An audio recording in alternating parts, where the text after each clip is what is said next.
I'm gonna run this down pretty quick. You said you had an eBay store, you bought cars from auction, you had a residential cleaning service, you also had a commercial cleaning service at one point, and we're gonna get to the Pine Straw and rolling down them hills too. But before we get there, let's talk about this eBay store. I don't miss much. Oh my God. I don't catch everything, but I don't miss much. Man, I love my eBay store. You remember Victoria's Secret used to have a catalog where they sell clothes and stuff. They don't sell them no more.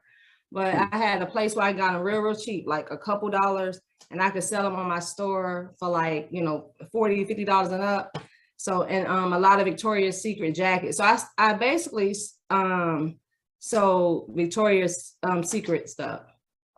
Oh, and I also sold like Michael Kors bags before Nicki Minaj mentioned it in the song. That's one business that I really enjoyed. Tell me about the thing with the cars. You bought cars from the auction, bought and sold cars.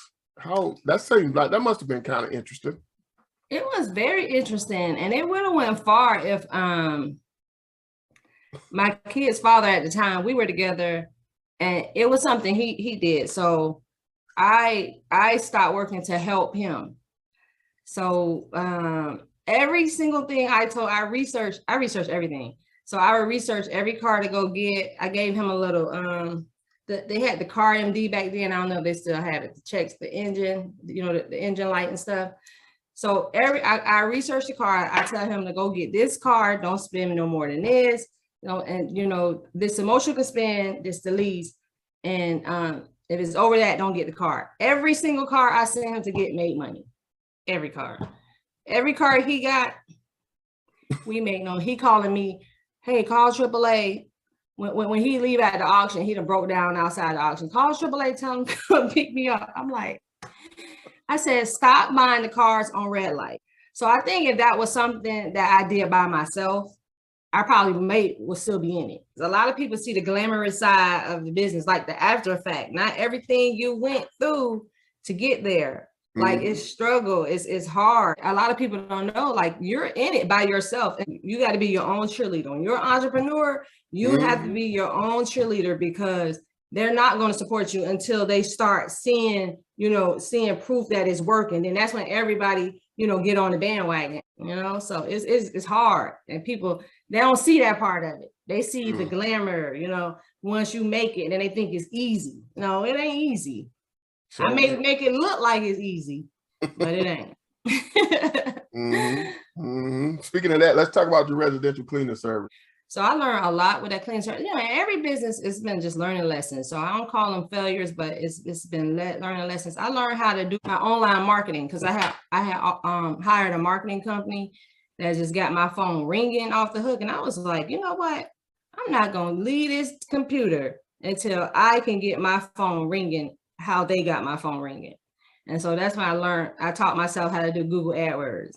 And so once I got my phone ringing, I let them go. So I'm sending cleaners out, the customers out there, soliciting my customers, customers soliciting them.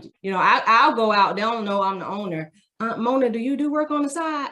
No, you have to go through cleaning excellence. So I already know they solicit my cleaners, and they're not saying no like me. They're saying, yeah, I do it on the side. I've had customers call me and tell me that cleaners, tried to make, get them to make a deal with them. So it was just a big headache, because I'm paying for these customers. Y'all getting paid because I'm paying y'all. I'm paying for these customers. I'm the only one not getting paid. So, after not getting paid for so long, you have to shut it down. Everything is about relationships. Yeah. You know what I mean? When you boil it all down, it's all about relationships. The relationships you have with your family, the relationship you have with your colleagues, whatever, the relationships you have with your customers, the relationships you have with your employees. It's all about those relationships. And I think one of the things that's not really talked about in the entrepreneurial space is the importance of how you build those relationships. Right. And focusing on building strong relationships. You know what I mean? From the ground, from the ground up. Let's talk about the Pine Straw.